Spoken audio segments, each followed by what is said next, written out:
I think Clark Kent, for all of his manly, virile physique, is incredibly effeminate as a character. A huge part of his MO is just avoiding accountability for anything, for any of his actions. He hides, he lies, he gaslights if he thinks he might get caught. If someone's holding him accountable for anything, if Lex asks him a question like, "Hey, what happened here? Did you just do this? I thought I just saw," even like minor amounts of accountability like that, he just routinely lies and gaslights to get out of it. That's at the risk of sounding sexist, that's more of a girly a vice. That's kind of a girly vice, that fear, this fear of accountability, this avoiding accountability at all costs. And that, like, I don't know what people are going to think of me if they know that I have superpowers, so I just won't tell them that I'm an alien for as long as possible. One extremely important point in his character, I think, is moral relativism.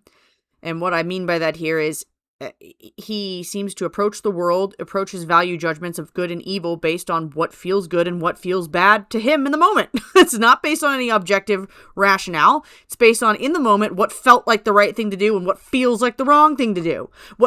Things are good if they feel good, and they're evil if they feel evil. This is a good guy if he feels like a good guy, and this is a bad guy if he feels like a bad guy. End of story. This leads to contradictions right away, of course. Clark gets, like, this wounded indignation when he finds out that people are hiding things about themselves from him. Like, "Lex, how dare you not tell me every detail of your private life and all of the mistakes you made? It's like a personal affront to me that you haven't revealed every fault you've ever had," which, by the way, is total bullshit. He doesn't know. Lex does not owe accountability to Clark Kent, okay? So for Clark to be acting like, "You're, like, personally attacking me, I feel betrayed because you haven't told me everything about your past," is totally inappropriate. It's creepy. It's weird that Clark is acting like that. Lex should not be playing into that at all. But unfortunately, Lex is desperate for friendship, so we'll talk about that when I get to his video. So he gets super angry when people hide things like that from him, but he routinely hides bad behavior that he's falling into from the people he claims to care about. For example, telescoping Lana on a daily basis for years. That's actually a really significant lie and betrayal of trust and privacy and her dignity, a violation of her dignity, to hide from her that a person that he claims to care about. They're never going to have a healthy relationship if he keeps that hidden. And, he does. He never tells her about it, and it's like, even after their on again, off again relationship kicks off, he still never tells her about it. In fact, at some point she notices that, "Oh, did you know you can see my house from here?" And he just lies. He just lies straight to her face. "No, I didn't know that." "Really? Wow, I didn't know." So I look at that and I say, immediate contradiction. You're behaving completely differently about this idea of hiding mistakes when you're dealing with another person than you are dealing with accountability for yourself. But Clark doesn't see any contradiction because for him, well, this one was okay because it felt okay, and this one wasn't okay because it didn't feel good to me. It felt bad when Lex kept a secret, so that's evil. But when I keep a secret, it feels like a good thing. It's a good idea to just not tell her about that. And what she don't know can't hurt her, right? That's what I see in Clark, and it's really obnoxious. Actually, it's more than obnoxious. It's repugnant, to be honest. I think moral relativism is really repugnant. My only excuse for him is that he's a kid, but I guess it's still kind of a failure in his parents that he's like this. So basically, he can get away with bad behavior as long as there's no negative consequences, because whatever he's doing won't feel bad until there's negative consequences.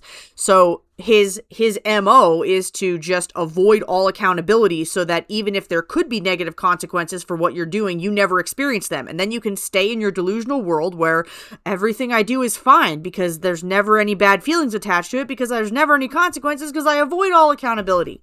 And this kid, man, he is so gassed up by his parents and his his adoring fans. It's hard for me to even call them friends because they're more like fans. I feel like they're Clark fans. He's got fanboys and fangirls. His parents just like, "You're the light of our life. We just adore you. You can do no wrong. You're so wonderful." And then you've got, them always making excuses for him too and acting like, "Oh, he makes a mistake," and they act like, "Clark, you can't beat yourself up. Nobody's perfect. You can't save everybody, blah, blah, blah, blah, blah."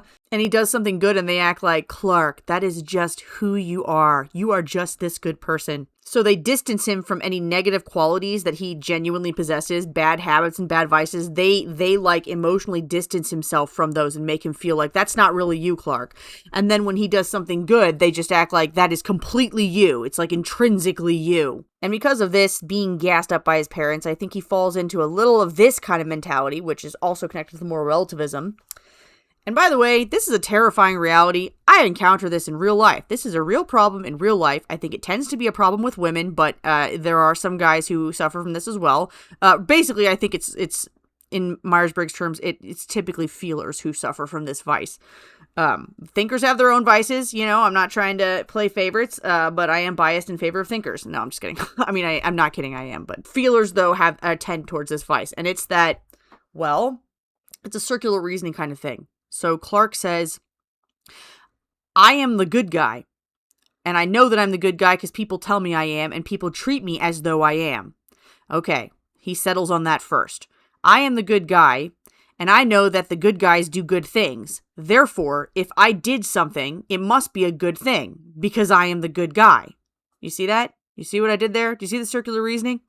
Instead of coming to the conclusion, I am a good guy, or instead of looking at the things that you do and saying, I see that I am doing good things, therefore I am a good guy. And whether or not what I did is good or bad has nothing to do with me being a good guy. Me being a good guy depends on whether or not I am doing good things. That would be an objective and rational mentality. But instead, he's looking and saying, I am a good guy because I feel like I must be the good guy because everyone treats me like I'm the good guy. So it feels like I am. And I know that good guys do good things, so if I did a thing, it must be a good thing, because I'm the good guy. And this also goes the other way, too, where he says, if everybody treats Lex like he's the bad guy, has nothing to do with what he's done or what he hasn't done. If everybody treats him like he's the bad guy, then when Clark's around him, it feels like he is the bad guy. And then if Clark does something, he looks and says, it must be bad, because Lex did it, and Lex is a bad guy, and bad guys do bad things. See the problem here? Another point for Clark. A significant point in judging a person's character is seeing how he treats other people. And the way Clark treats his friends, the people he calls his friends, I think it's gross, to be honest. I think it's gross. And my only excuse for him, again, is that he's just a kid, right? I can just keep saying that over and over again. He's just a kid, he's just a kid, he's just a kid, whatever. He doesn't stay a kid through this whole series, though, by the way. He just starts out as a kid. I think he likes being surrounded by these fans. I think he likes being surrounded by people who want to be with him more than he wants to be with them. I think he likes that experience, that Chloe is falling all over herself, and wants to be with him so badly, and he kind of likes her, but not that much. He likes that. He likes finding out that Lana kind of likes him. He likes thinking about Lana and thinking she might like to be with him too, and also not committing to her. I think he likes, in the area of friendship, I think he likes that Lex wants to be his friend, more than he wants to be Lex's friend, that's for sure, right? And I think he likes kind of having them all on a shelf to take off the shelf when he wants to be with them. So, when he wants to go out on a date, take Chloe to the prom, it's great because he can go with somebody who just loves to go with him. Chloe's so happy to go with him to the prom, right? But he also is able to, gaze longingly at Lana and get the pleasure of seeing her look back at him, right? Those kinds of things. Like, why does he never make a move with Lana, or why does it take him so long to make a move with Lana? And why does it become this yo-yo relationship? I'm proposing it's because he likes the yo-yo relationship. He prefers the no commitment, but lots of attention. And that continuous feeling of this person still desires me whenever I want to go be with them. So we see him continuously returning and saying, okay, well, I feel like being romantic with Lana, so I'm going to go be romantic with Lana. And then I'm going to pull back and then leave after I get her heart entangled with mine again. Not worry about hurting her, pretend like I'm the martyr, and then just do it all over again. And Lex kind of calls him out for it later in the series, but honestly, I would have been way more vicious in calling out Clark. He treated her really badly. And the same thing in the area of friendship. I feel like Clark wants to call Lex his friend sometimes because he wants to be able to emotionally manipulate Lex. He wants to be able to say, Lex, if you're not behaving the way I want to behave, I'm going to threaten to reject you. And of course, that's a very vulnerable point for Lex because he's had all kinds of rejection in his life. So for Clark to be like, yeah, I'm your buddy, I'm your friend, let's hang out, let's talk, that kind of thing. And then to be like, yeah, but at any moment, at any moment, my love is conditional, at any moment, if you don't behave properly, if you don't toe the line that I want you to toe, I can reject you at any moment, and I feel like, and he does, he manipulates Lex that way. Happily, not through the whole series. Lex eventually figures out that Clark's not really his friend and never was, but it takes a while. But in the meantime, Clark gets a free limo every so often, so, I guess it's worth it to keep Lex around, right? Because every so often he can bail you out. He comes to Lex when he needs money. He needs a bailout.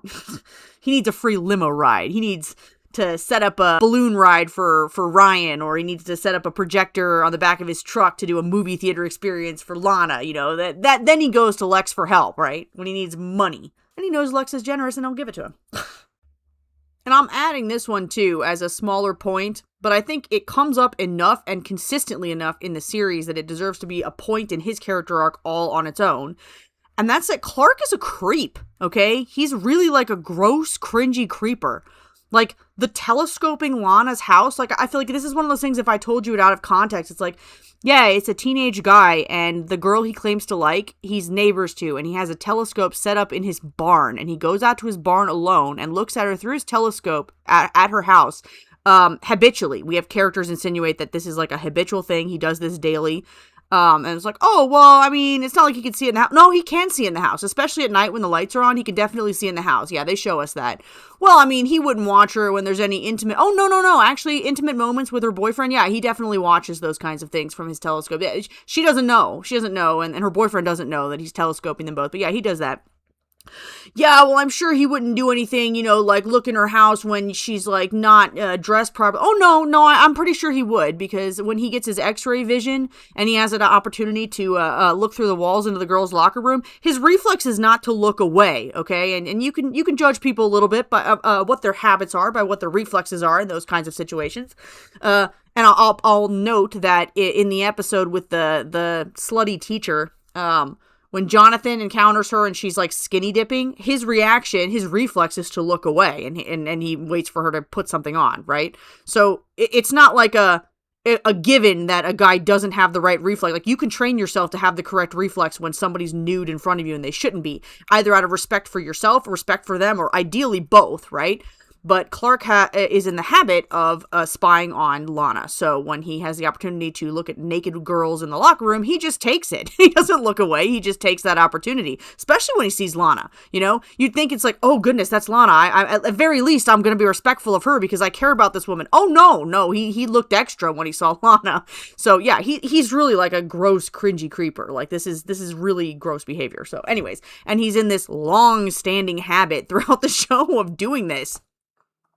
And it comes up again, too, in the, is it Nicodemus? When Lana is compromised, her will is compromised, she's by the Nicodemus flower, and she's trying to seduce all kinds of different people, right? And it's interesting because she seduces more than one person, one of whom the show claims is a villain, and one of whom the show claims is a hero, and they respond very differently, because when she comes after Clark, Clark, I don't know, he acts like he doesn't know that she is not behaving like herself. And he just goes along with it and takes advantage of the opportunity to, like, watch her strip in front of him, okay? Like, that's not a respectful man. He's not being a gentleman. He's not being respectful. I mean, like, he's not being a friend to her. He definitely isn't somebody who cares about her self-respect. Like, he should have been like, for crying out loud, put your clothes on. This is ridiculous. None of that. He's just totally enjoying the show, right? So that's Clark, okay? And contrast that with her trying to seduce Lex, who doesn't take advantage of it and recognizes right away that something's wrong with her and starts trying to connect the dots of what the heck is going on. Because this is not right. This isn't right. This isn't her. This isn't her acting like this. And I'm not going to take advantage of the situation, even though he could have. So who's the real hero and who's the real creep? So yeah, that's another character trait for him. Gross creeper. Just an interesting juxtaposition, because we have this character who is nigh invulnerable. His good deeds involve occasionally saving people he happens to stumble upon. He doesn't take the time to go searching out people who need rescuing. He lives just a normal life, and he likes living just a normal life. He occasionally rescues people at very low risk to himself, and despite his nigh invulnerability, he lives a life where he is hiding and running from accountability as much as possible. And it doesn't matter whether the people trying to hold him accountable are hostile or even friendly. It doesn't matter. He doesn't want anybody examining his actions. He doesn't want any accountability. And he doesn't mind lying or gaslighting to avoid it.